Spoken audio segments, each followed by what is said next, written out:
Carlos Nelson with the Kansas City Business Association, and we have one of our business owners on today, Armon Lasker. Armon had been on the show 6 years ago. Before we got on today, I went to brush up to see what I need to be talking about with him. Mhm. And I looked at the interview audience and I said, damn, 6 years has passed that That quick. fast. But the things that he talked about then as it relates to what he was doing in the community at that time, and the thing that I think that we have in common, we want to work and see some changes with our young people. But without further ado, Armand, Mhm. tell our audience a little bit about yourself with the quick step, and then let's talk about why I asked you to come on about business and Mhm. where black business, as you see it, is what is the state of black business, not just here in Kansas City in general. I go back to that first interview. I put it up on our sites today because I'm asking my audience to look at that video Mhm. because you talked about how you went to school for different things, and that Mhm. video was 6 years ago, and they Right. were talking about you had done already with the Mhm. corporate community and, Yeah. and so forth. So I think it's very important when we are telling these stories, if we can have our audience look at some other things concerning our guest, Mr. Lassiter, today. So, floor is yours. Okay. I mean, a little bit about me. Again, Kansas City, born and raised, born and bred, graduated from Central High School. Go Eagles, Blue Eagles. Tell them what you Uh, graduated. oh, class of '99. Class of '99, Central High School. When it was a magnet school, when we had science, and we had real sports in the IL. Um, let's say after that, went to Lincoln University, got a degree in computer information systems. Let's see, in 2003. So right after high school, I went to college, got my degree in IT. They told me to go get a degree in IT. Said it's gonna pay about $35,000 a year, and then I'll be making money. And I started making $35,000 a year after college, and I was like, oh, this really ain't no money.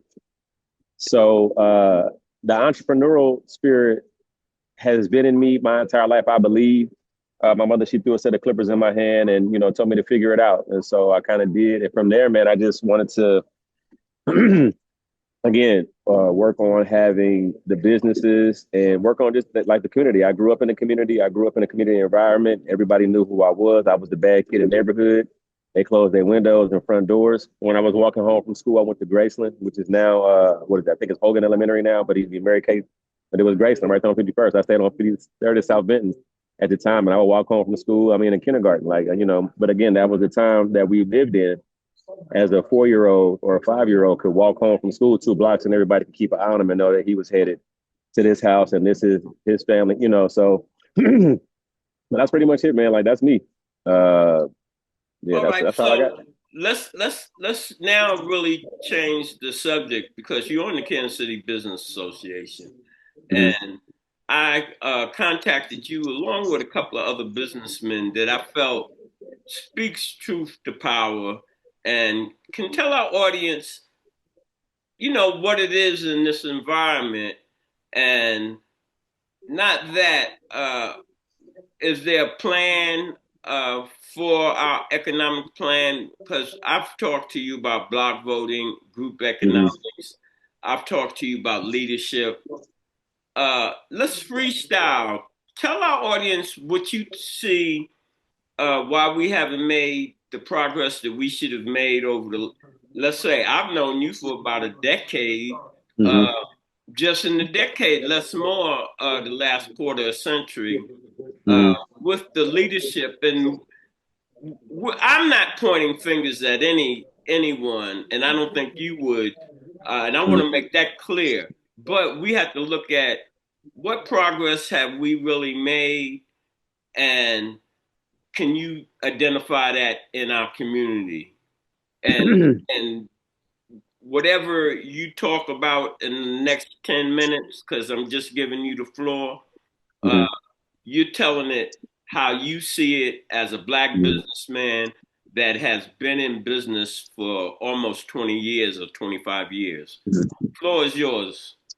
I mean, I honestly don't know like where to start. I'm like you. I'm not going to point fingers at anything like that. What they say when you point one finger at somebody, you got three pointed back at you.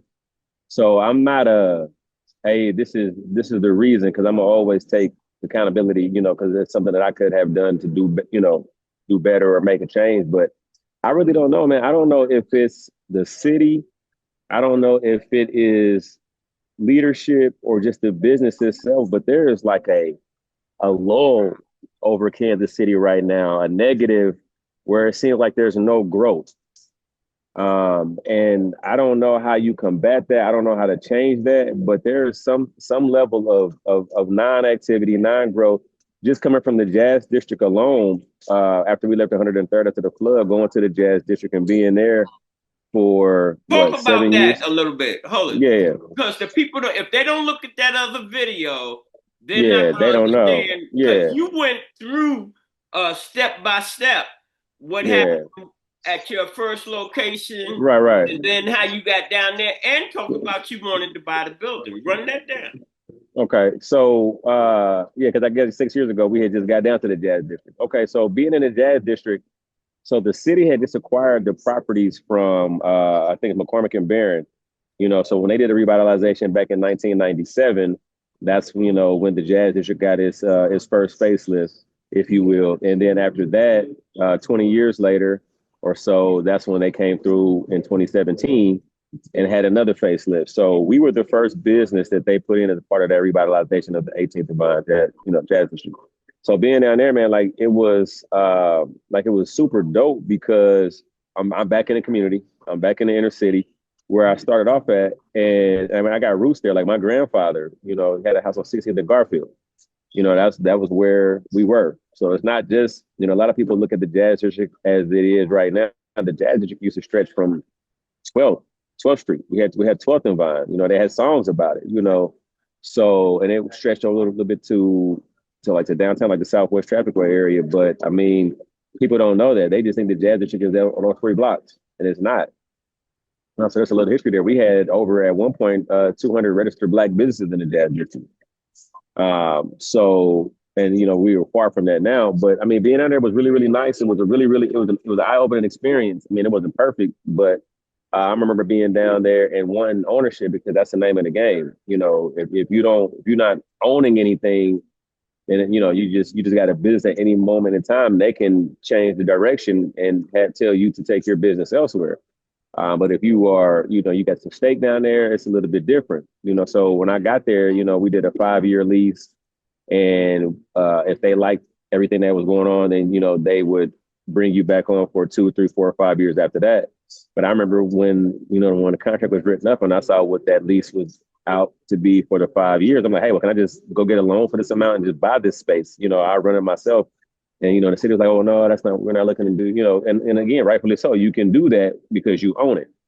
I can say, yeah, I want to sell you this. I can say, no, I can lease it to you, but again, it's yours, so you have the right to do that.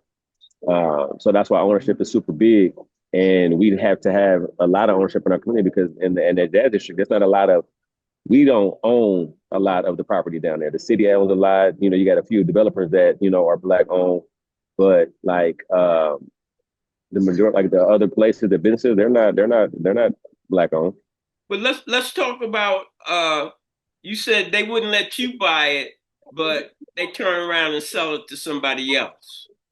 Well, no, the places where we were renting from, like all those commercial properties below the residential areas, in the 18th Divine Jazz District, all those commercial spaces, the city owns those. Like so, they own it and they were just renting it out. So now you had like you had Soiree, you had R&R, the event space, and it was supposed to be a bakery or a cake spot going in next to me. That didn't happen. You had Alvin Ailey. Let's see, the Kansas City Ethnic Art Gallery. And Let me see. all that's been closed. The call is Yeah, down there now. I'm the saying, call. I, Yeah, the call sold. Yeah, the call was down there, but they sold their original building.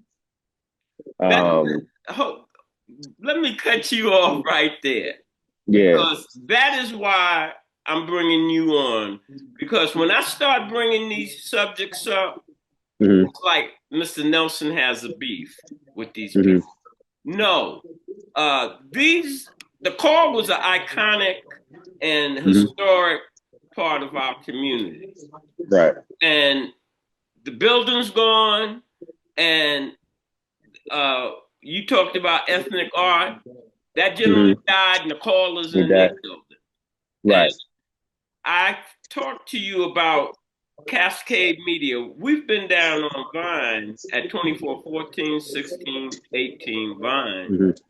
since the early 90s, Hmm. late 80s with our construction company where we put most of the roofs on down there. That Hmm. castle, we blocked that up for the city for 100,000. Put the roofs on the Kansas City Call. Put 100 roofs on Parade Park. So we were down on Vine when you could buy lots for 25. Right. All right. Yeah. Now, with that being said, now things change, but we migrate to the Lincoln Building, Hmm. one of the first, uh, really only digital media company Right. doing that. And Hmm. all the things that's happening right now, we've got a 20-year history there. We haven't been involved in anything Yeah. down where we had major investments when nobody else was investing. And so Right. I'm trying to tie some of that into the conversation about ownership. Hmm. The floor is yours on tell our audience a little bit now about what has happened as it relates to ownership and what you've been doing as it relates to director's cut and the vocational school that you run.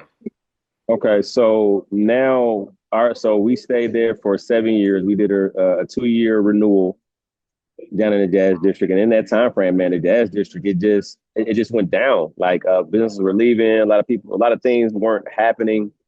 Um, and so after that, Why do in you that time, think? Let me. Why do you think you can't? Like I said, we're not here to point fingers, but we're right, right, businessmen. While most of our audience, you go to work every day and you get a paycheck. We mm-hmm, put our families and our lifeline by investing in our community. And when things go wrong, it's a tragedy for our kids mm-hmm, and our family. And I think we just like people want to know why we're in this war with Iraq. I think we deserve some honest answers why black businesses haven't had ownership and mm-hmm. why maybe 25 million has already been spent on Vine in the last 20 half 20 20 years. Where's the money?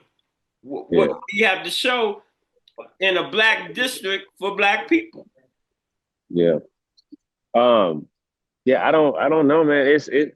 To me, I don't know if the businesses wouldn't sustain, but I mean, they spent money to do certain things, and like they've made upgrades. But I like you said, I don't. In order for that economic dollar to circulate, man, it's got to touch at least 7 times. And going down there, it wasn't circulate 7 times. As far as I'm concerned, I'm pointing at the city. I had the only Mm-hmm. black-owned digital media company out here. They never did Mm-hmm. spend one dime with us. Yeah, But I yeah. bet you if you go to and look at where they spend money on media, I bet Mm-hmm. you a lot of it don't look like us. Right. And ownership has everything to do with a lot of this. Yeah. Talk Yeah. about I've had some of my guys say that the city does that they don't need to run it, like they don't know what they're doing. But I mean, that's a situation where you need owners down there. Like you need to be hands on. You need to be in the thick of the things, in the thick of the situation. You need to be physically present in your building. But this is where I'm at with leadership, uh, our leadership. That, from my perspective, most of them are in bed with these corporations, and that's why the city owns all of that stuff. That's Hmm. why the supermarket on 31st Street, uh, no, nobody owns it Yeah. but the city, and they don't care until the right developers and the right Yep. people in that in circle Hmm. can get their hands on the property. Yeah. So nothing happened. And then when we as black entrepreneurs and businessmen try to acquire some of this type property, Yeah. all kinds of It's a lot. It's a roadblocks. lot of hoops. Yeah. It's a lot of All red right, so tape. that's mainly why I wanted to bring you on to talk about, as I said, this is the business show. What do you see are the hoops in the past and moving forward? And they keep having these meetings talking about stakeholders. Yeah. And that's why I pointed out, I've been down there 20 something, 30 years. I'm Yeah. not a stakeholder. Yeah. And and I started the Vine Street Merchants Association, which determined where 71 exits were. And Yeah. I'm not a stakeholder and totally ignored. And I think that's a total reflection of our leadership. Now, Mm. I'm I take it personal to a degree, but I see that rapid in our community as it Mm. relates to opportunity for people that have businesses, but they're not, as I said, over the last 50, 35 to 40 years, the only way you get ahead is friendship, kinship, Hmm. and politics. And I don't play Yeah. that game. Right. And when you don't play that game, they don't care whether you're doing things good for the community or not. You're not in that circle. And Right. I think that has to stop. And I don't know whether it's just me, Hmm. but I've talked to you. I've got a couple of other businessmen coming on today, and they see it the same way. And now they're not, Yeah. they have no problems putting it out there because I feel our leadership has been gaslighting the community, Hmm. and the community is really not plugged in, so they really don't know. Yeah. They don't know. Well, you got to attend the meetings to know what's actually going on. Some of those meetings in City Hall, some of those when they had the meetings when they have it at the Greg Center, they have it at the Gym Theater. When we first got there, the what do you call the folks there, like the third district rep and the third district rep at large, like they were really active with the community. They were in the businesses, they were in your face, and that's one thing about the Jermaine Reeds when he was a third district rep, and then when Quentin Lucas was the third district rep at large. Like man, they were present, and then that next group of officers came in. You never saw them. You heard about them. They rarely came to the meetings, or they would come to the meeting. The meeting wouldn't be a active meeting. You'd be in there and it's a lot of arguing, a lot of bickering. I'm like, man, we don't even, this is ridiculous. You don't need to, I don't, this is the same thing. There's no change, there's no growth. Being a stakeholder, as long as you had a business down there, then you were classified as a stakeholder. But then you had some people that were bickering, oh, well, because you don't own anything, then you shouldn't be considered a stakeholder because you don't own anything. Well, I own a business down here. This business is patronizing your business. Why can't I have the same rights as anybody else? Because I don't own the building. I tried to own the building. They wouldn't let me buy it, you know? And then, like I said, as far as the funding, like with the gaslighting, the situation with that, I mean, it's a lot of hoops, man. It's a lot of hoops you got to jump through, and to secure funding. And it's like if I had the ability to have all of these circles or these dots, dotted, then I wouldn't need your funding. I wouldn't need any of these things. I had a guy who's in finance tell me, he said, man, listen, he said, banks aren't even going to give you money. He said, banks will give you money when you have money. They don't give you money when you need it. And it's crazy. And it made all the sense in the world to me. He was like, I'm not saying don't take the money when you have the money. He said, you definitely do that and use it as leverage. He said, but he said, banks are not going to give you money when you're in need. And so that's kind of the situation as a small business owner. When you go in, you're putting all of your money into it. You putting all your blood, sweat, and tears. You don't have the money to have somebody to come and lay this floor down to come do some of these things, to put this station together, to come and do it. You got to do that yourself, which is taking time from your family, which is taking time from your sleep, taking time from yourself, taking time from you making money. But you figure if I save a couple of dollars by doing something, I don't have to pay anybody to do that. I can do it myself. But now the business is suffering. Like a lot of people don't understand. A lot of things take time, especially when you're coming out of pocket. I would love to have had what's going on, man. I would love to have had uh the school open and everything like that, but it takes time. It takes time. We left the jazz district and moved into our own building that we acquired in the process of coming inside the airport, and the airport opened up fairly quickly. I'm super honored to be inside Kansas City's new terminal because, again, from a kid from the inner city, you don't think that we even have opportunities like that. How do you think that is working out, and what is your prognosis on that?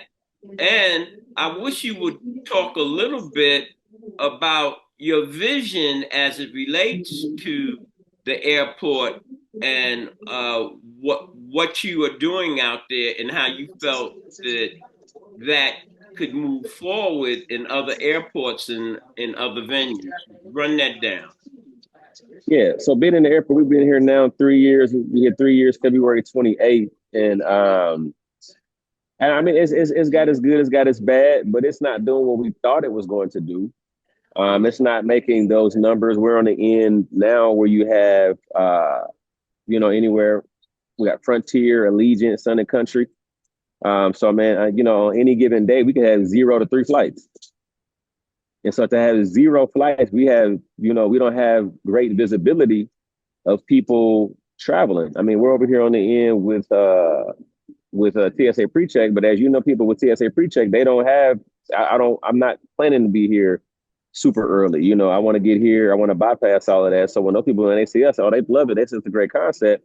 Oh, I wish I had the time, but they don't. All right, They let don't me make the cut time. you off real quick because people are listening to this know nothing about KCI Airport. Uh, Mm-hmm. but now let's talk about the deal, how you got in the airport. You talked about numbers, and the numbers are not, uh, Numbering. yeah, are coming up. And Yeah. uh, all of these things, because I think one or two businesses really turned belly up, restaurant and something else, Mm-hmm. right fast. Uh, Mm-hmm. and was any of this put forth to you when you were looking at locating? Coming in. No, no, they didn't disclose any of that. We thought Tell that. our audience a little bit about that because it's always looking greener on the other side of the fence. Yeah. But Mm-hmm. once we get into businesses like ours and our Mm-hmm. reputations, because I've known you, then Right. you can't afford to let the business fail because your reputation, and you might not be getting what you bargained for, but Mm-hmm. you gotta finish it through. Right. Sit down. So yeah, we're here on a 7-year contract. We would love to see the contract through, but again, as far as financially, the numbers aren't adding up. And again, to be in a situation where you're here just to keep the doors open, like we're not in business, but everybody's in business to make money. I love what I do. I don't mind being here at all. Like I love being here. I love when people come through and they see the airport, like, man, this is dope, and it's a vibe, and the music and everything is, it's the concept alone is what I think is a perfect opportunity. And I haven't had anybody come by and say, oh, well, why would anybody put a barbershop in the airport? This is stupid. So Run like I this said, down. I'm cutting you off again because our audience don't know what your shop looks like. Uh, we'll put some slides up mm-hmm, during this interview what your shop looks like. But tell them gotcha. what happens at your shop, what So services you offer. okay, so here at the Director's Cut Take Two, like located right here at Gate A14. I mean, it's a bar, it's a barbershop, so it's a barbershop. See what I did there? Play on words. So it's a barbershop, manicures, pedicures, shoe shine, massage therapy. So we have a chair we can roll out, or we have a chair or a table. You can get if you get that kind of time, you can get you full, but you get your table massage. And so it's set up for those who, I got time to kill, or my flight was delayed, or if I just want to be over here listening to some good music and a good vibe, good environment. It's not crowded over here because again, we don't have a lot of flights. So, a lot of people come over here like, man, it's too noisy over here, or I'd rather be here until it's time for my flight to take off. But I mean, we got everything you need. It's a one-stop shop. You know, How uh, many heads do you do possibly a week? a week, me or just No, all the just barbers? So yeah, the this shop in general. uh, it just depends on the week, man, and traffic and flow. We can do anywhere from 50 to 100 That's haircuts a not week. bad. That's not bad at all. But I mean, If you was at a different gate, you probably could do 200. yeah, easily. I mean, you can do, yeah, easily, because again, like I said, a lot of people with 2 hours, they don't have that kind of time. So we're on. We try to get you in and out. We haven't had anybody miss their flight yet. You know what I mean? Trying to get a haircut. So we just want to make sure we can get you what you need before you leave, but no more than you. I tell you, we always ask like, how much time do you have on your flight? Or, hey, how you doing? How much time do you have before your flight? Or where's your gate? Those type of things. 'Cause a lot of people say, hey, can you get me in real quick? Can you get me in 20 minutes? Can you get me in 30 minutes? Can you get me in 15? Whatever you need, whatever time you frame you got, I can get you what you need before you go. Even if some people just come up and just get a quick shot, just like the edge out. So we know the Quick concept, and shot this of is a what? Let them know. Quick shot of so what? you can get a listen. What's over here? You can get you a quick shot of whatever you need. We got whiskey, bourbon. I'm a tequila Hey, fan, so I hey, got to pick just up the camera and walk around. walk over there. Okay. Oh, my body. Turn it around. Very good. Let me flip this camera around. Let's see here. How do you flip it? Oh, there we go. All right, yeah. Now we cooking. So now you can see what we got going on here. We got two TVs for your sports pleasure. Got a decent bar.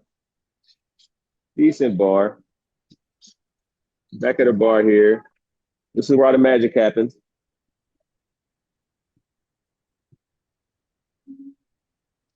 See here. Get your shampoo, manicures and pedicures. And if you got that kind of time for a tank, get your table massage. Get Hmm. everything set up that way. Let me go back to again, this is where we are as far as our flight. Again, we'll just show you. This is what you get to, you get your grab and go items. So this is what it looks like with no flights on your end. Hit the grab and go items. Zoom in on that. Yeah.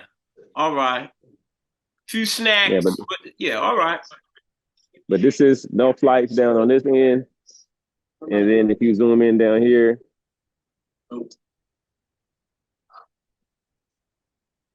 it's just more traffic, more people walking towards their gates. You see how everybody's back is turned towards us Right. Right. because Right. they don't need a They haircut. look There's no like they flights over coming in here. from a different entry point. Yeah, here's TSA pre-check. And so all the gates are going away from you. Yeah. I said Yeah. all the gates are going away from your shop. Yeah, essentially. Unless they look over there and see that Unless they barber look over light. there or see that barber pole. If they see the Right. barber poles or they see the shoe shine stand, it's a situation where I don't need any of those things. And boom. Yeah. So um here we back back on the home front. So Right. talk about some other things that are on your mind that you would like to see. And I had talked to you about our ambassador program, trying to get and teen talk and girl talk and things like that in Mm-hmm. our high schools, so that we can be talking about some subjects as it relates to everybody doesn't want to go to Right. college. Hey, how you doing?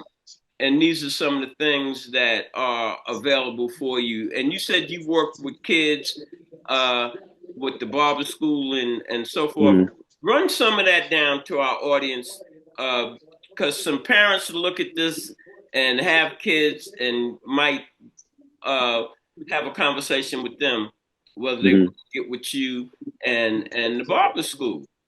Yeah, so what we got going right now, we got a barber. program. We're probably going to roll out here at everybody's spring break is over. And so it's over on 9915 East US Highway 40, right around the corner from, that's on the corner of 40 and Pittman. But I mean, it's very, very close to Arrowhead. It's about a 3 minute drive from Arrowhead on 40 Highway, easily accessible, nice, good, decent amount of parking. Yeah, man, we're just gonna open up the program to where we want to teach trades. I'm gonna always push college because that's an experience that's unmatched. I wouldn't have been able to meet a lot of the people that I met, a lot of people that I interacted with, people that I still talk to this day.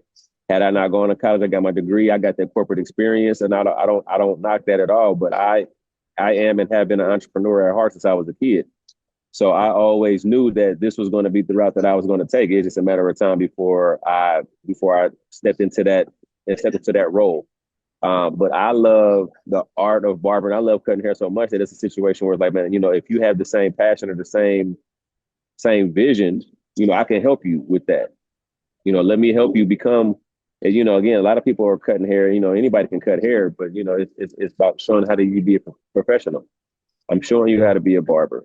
I'm showing you how to attain your own business.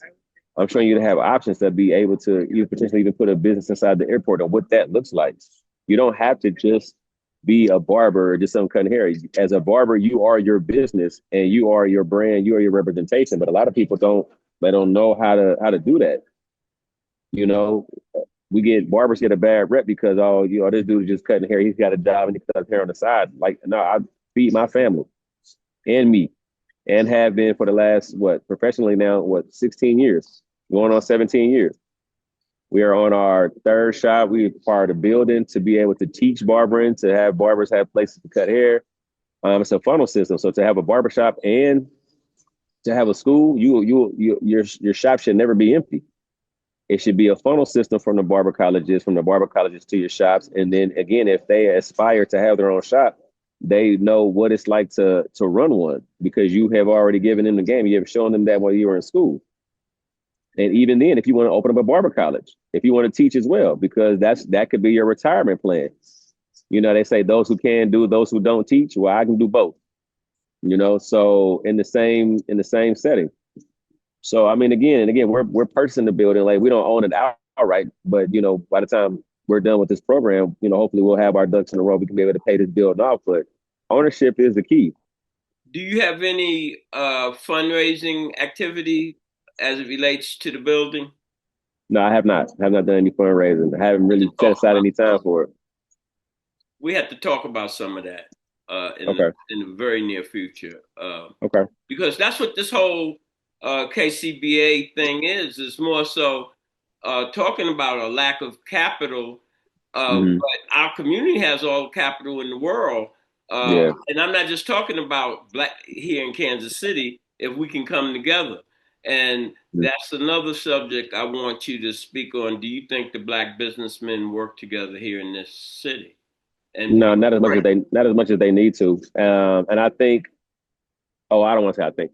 What I think a lot of it is because we're so wrapped up in the business itself. Like there's a lot of things that I even would tell my barbers. I'm like, hey, if you all will give me the ability to step away from behind this chair, then I can do a few other things to generate more revenue, to bring more business to you.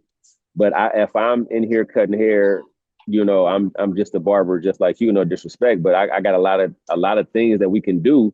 But sometimes you got to step from behind that chair, and it's hard to do it when you got clientele. It's hard to do when you're running a couple of shops, and it's hard to do it when you don't have. And again, like a lot of people are not going to see your vision.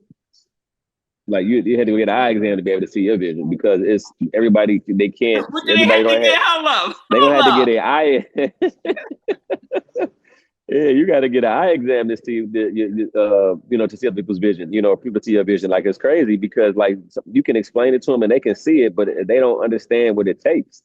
And so like me, like I would love to, and I'm putting programs in place right now. Again, something I've had ideas and things to do just to join the small, like the barbers, cosmetologists, those small businesses to be able to join, to make a solid network to where if somebody would say like, hey man, like as mine is as far as like fitness, I have a thing to where, we're doing kickball, we're doing softball, we're doing basketball. And it's not necessarily, not a winner take all thing. It's definitely bragging rights, who shop does this, but it's not even just for your shop. Again, we got clients who have supported us for years. These are the guys who I'm asking. Like, hey man, I want you to come be on. Hey, we starting this team. Come be on the team. You know how many of these guys that didn't play sports, women that didn't play professional sports or semi-pro sports, that they need something to do. So then, and what that does is that creates involvement. That creates a bond. I'm not just here to take your money. I think about you in this regard. I want you to come. Let's come work out together. I want you to About be on your the team. association with the Barbers College, because I forgot what the lady's name Miss is. Mac, yeah, over at Well, you Elamars. know, I'm still tapped in with them. I just wanted one of the guys who he just graduated here recently. give her And I some went give her some accolades for Miss what you Mac. know, yeah, for what you Oh, know that she has brought to the table here in Kansas yeah, City yeah. in those regards. It's not a lot of barbers that have come out of Elamars. And again, that's Elamars Barber and Cosmetology School was over on 12th in Brooklyn. And now they've acquired their own building and purchased their own building. Now they're over on 15th and Prospect. Miss Mac, like that school has produced some of the best barbers in the city. And a lot of those barbers don't just become barbers and just cut hair. Like these guys will get shops. These guys have opened up schools. Like these guys, me included. You know what I mean? Like we see beyond a chair, but those are the things that she teaches or How have long taught. did you work with her and be an integral part of her organization? After I finished school, I was there for about 10 months and 3 weeks doing a 1,500-hour program. Once I finished there, I think, let me see, that was in 2009. Yeah, 2009. And I want to say I got my instructor's license in 2015. And I went back to go teach at the school at Elamars for about a year and a half. So yeah, I mean, yeah. And I was just doing that a year and a half part time. But, like I said, hmm? Yeah, give me about 5 minutes, okay? You can have a seat right there. Just finish up a phone interview. I got you. Yeah, but so I'm up here at the airport and All again, right. people are walking in. So, but no. But no, man, she's super solid. And again, she is a big presence in the barber community. A lot of people will go to the school and they didn't like the way she was talking to them because she was no nonsense. She's real. You I know, love her. That's why no, I yeah, asked you to talk about her. she's no nonsense. A lot of people will come in and think that, oh, I'm just here to come cut hair. Well, no, this is not. No, you got to do anatomy and physiology. You got bacteriology. I mean, it's a breakdown of the body. A lot of people, it's eight facial, 14 cranial bones. Like a lot of people think it's just cut hair. Anybody can cut hair. So a Hey, lot of people start doing it in college or she education. But turns when you become a professional, professionals out. Even yeah, if you finish there, you certified because right. I've been checking her out for the last couple of years. She's legit. She is legit. So let's close this out. What do you have to say to your business community and your overall community? The business community, as far as whether you have a small business, medium-sized business, large business, we need to be able to work together as a cohesive unit, so that way we can strengthen all of our businesses, strengthen the community, because the small businesses can strengthen the community as well. It's active involvement, all of those things. The community, like the people that grew up in the community, that are from the community, we gotta go back to the community because the majority of us don't live in the community, and it's not our fault. It's by design. When I was in school, the Kansas City, Missouri school district was accredited. Well, then when the school district became unaccredited, well, you don't want your kids. You want your kids to have a better opportunity. So you move to those districts that are accredited so that these kids can get that same level of accreditation. Now the school district is back as accredited. Now you have to be able to do those things to strengthen the community, so that way, like the people that are there, you can help those do the things that you wanted to do when you were in the community. Like we don't have neighborhoods anymore. We just got hoods. That's fitting the clothes on. Yeah. I'm on the same page as you. But as we always say here at the KCBA, hmm when you invest in your community, you're really just investing in yourself. Good day. Yes, sir. This is brought to you by Kansas City Business Association, working to improve our community.